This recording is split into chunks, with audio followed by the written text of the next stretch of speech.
I've been hard at work on monster card backs. I've been putting the monster card backs off for months. First, because I wasn't sure exactly how much information they needed to convey, because I didn't know how much information was going to be provided in the rule book.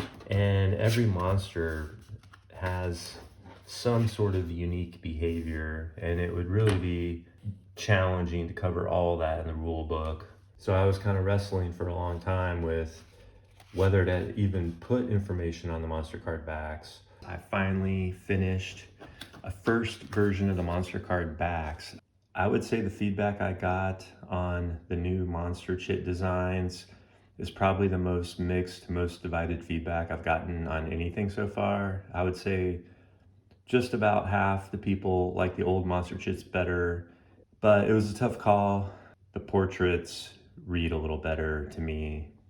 But in the process of authoring all these monster card backs, one of the side benefits is that I really had to go through and audit every single monster, and I had to iterate on the monster behaviors and do some tuning and really spend time with every single monster. Everything is just getting tighter and tighter with each iteration. I decided to put every single thing that I would possibly want on these monster backs, but I may remove some of it over time. There is now some redundancy between some of the behavior descriptions on the front and the behavior descriptions on the back of the monster cards. Basically, these are extremely abbreviated descriptions of this. I definitely need to go through and clean up the grammar and the formatting and the typos. So in other news, as I continue to get closer to having a shippable product, I've been thinking a little more about the box design. And for a long time, I've been using this little insert that I just handcrafted. I've been kind of getting rid of this because I'm trying to think of the game more like it's actually gonna be. Now, all the cards, hero cards, player aids, monster cards, and map tiles are all gonna be able to fit in a single stack like this. I've always had this little dice tray here, which basically leaves this for chits. And so then I realized if I just put this little riser in here, this little corral,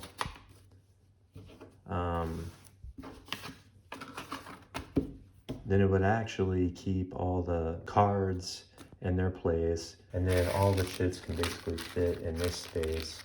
I don't have any small like 2x3 inch baggies, but if I ship to the game with a half a dozen little dime bags basically, then I think all the chits would fit very nicely in a very organized manner here. And if I was able to include just a single divider, it would kind of keep everything else in place.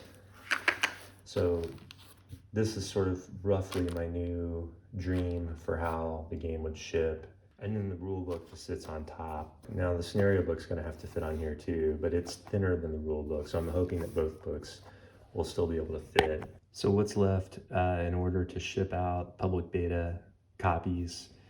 I have to finish updating the map tiles. That's the very next thing I'm gonna do. I have to turn this adventure book into an actual InDesign document so that it's formatted just like the rule book. And then I have to go through and do one final copy pass on the rule book. I keep putting that off, and I'm kind of glad I did, because with the new monster card designs and the new chit designs, basically a lot of these images are gonna have to be updated, because now this is out of date, these are out of date.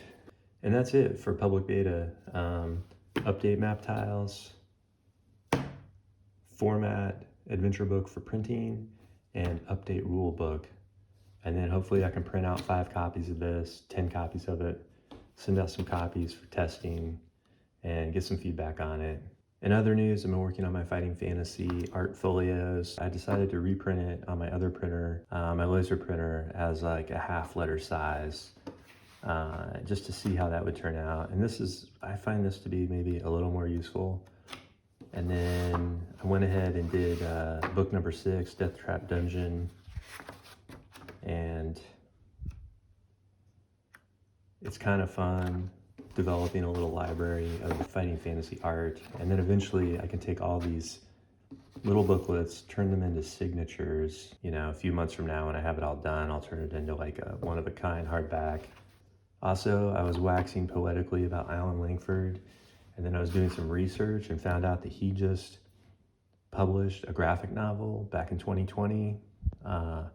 So I ordered it from Great Britain, and it's interesting. Like he has become an equestrian artist. He's really into horses, and this is a weird sort of Viking adventure story. You can tell that he loves to draw horses. There's a horse in almost every panel of the book. It's kind of impressive.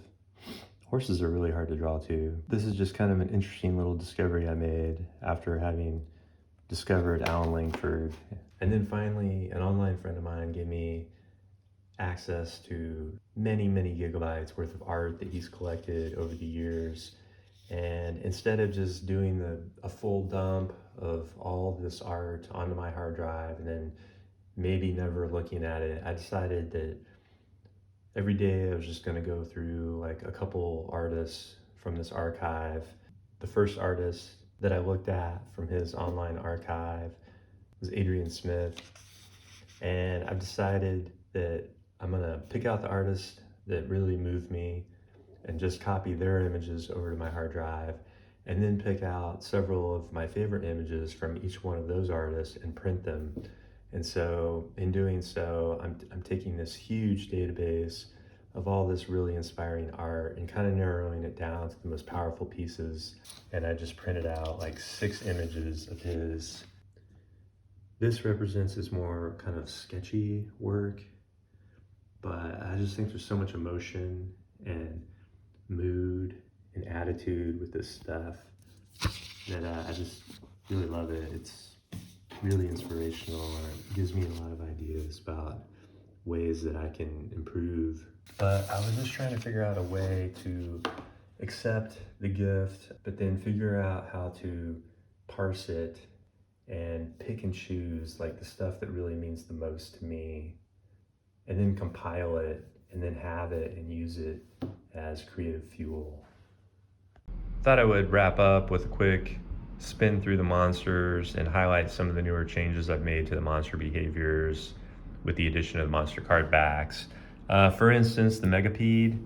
The Megapede has always had a snap behavior on a natural one during a combat roll, but now if the Megapede snaps, it will actually destroy a piece of armor, and it has a range of 3 spaces on its attack. It thrashes, so it's a ranged attack, it destroys armor, and it has erratic movement. And short weapons do not work on it at all. Medium weapons are not very effective, so you pretty much need a long weapon, preferably a sharp weapon, to deal with the Megapede. The Viper has a ranged attack as well, and it also has double strike, so it can either strike a single target twice or strike 2 separate targets. The Mold Man will now sort of meander aimlessly. He doesn't stalk heroes, but every time he moves, he coughs and releases spores and will damage any hero on his tile. The Mold Man is not going to come after you, but you kind of want to steer clear of him. Different monster types have different leader behaviors, so if you happen to stumble onto the leader of the Lizardmen, all 5 Lizardmen chits will stack with that leader alert, so you really don't want to stumble onto the Lizardmen leader. The Doomweavers, they used to be called giant spiders, they have some unique functionality with webs. They do not become alert unless you fail a stealth test as you're going by the webs. And there's also a chance that you'll get tangled in the web. And if you get tangled, then you have to do like a might test to break free.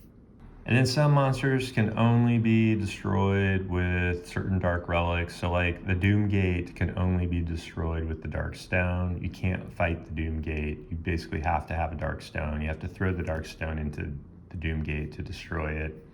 The Dark Strand is a weird space-time warping demon. It will swap places with heroes. It will actually force tiles to swap places with other tiles. There's a lot of weird stuff going on with the Dark Strand. The Mind Eater is a horrible beast. Most weapons are completely ineffective against it. And it will do sanity damage. But if you have the Power Helm, which is a power item, you're completely protected against the Mind Eater.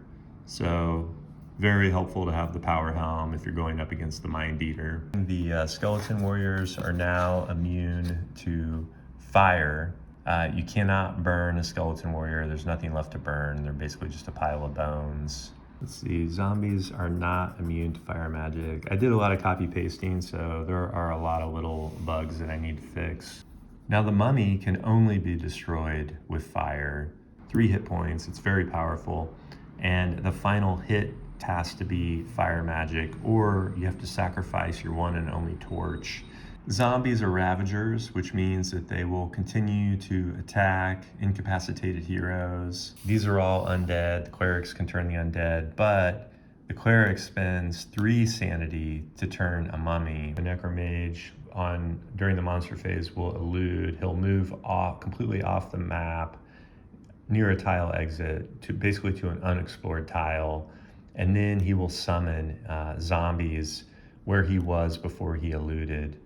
If you can find and destroy the Dark Skull, Dark Relic, that will disable the Necromancer's elude and summon behaviors. Psycho Rats move very quickly. They move 2 tiles per turn. They're Ravagers. They're critters, so they cannot open doors or jump over gaps. Cultists have the ability to capture. If 3 or more cultists get a successful hit on a hero, Sludge is amorphous. It doesn't really have a size, and it's unknowable, so you can't do any kind of mental magic against it. But you cannot fight Sludge. If you freeze Sludge with magic, you can walk across it. Sludge will slowly move toward the closest discovery item. You cannot fight the Feral Child. I've just decided that you cannot engage in combat with a child. The heroes that you play are all lawful, good. Thief maybe is neutral, but he's still not going to hit a kid. But the Feral Child has some fairly complicated behaviors. It'll scatter to an adjacent unoccupied tile, but if the hero can catch the child, the hero can try to befriend this Feral Child, and on a success, then the child becomes an asset to the hero and provides a bonus for combat rolls, and on fail, the child will bite you and then run away. And it's shuffled back into the monster deck, and then you have to sort of rediscover the Feral Child. So that's a look at how the monster behaviors have evolved over time. I would say they're like 95% there. There's still some more cleanup I can do. There's definitely a lot of weird typos and stuff that I need to fix, and some formatting issues visually to make the cards a little more appealing. And I will continue to try to make the monsters more and more unique. But this is definitely the point in the process where giving all these monsters their own personality and their own behaviors is starting to get really fun. And the more time I spend with the monsters, the more I'm kind of developing a relationship with each monster type. And I look forward to reaching version 1.0 with this stuff.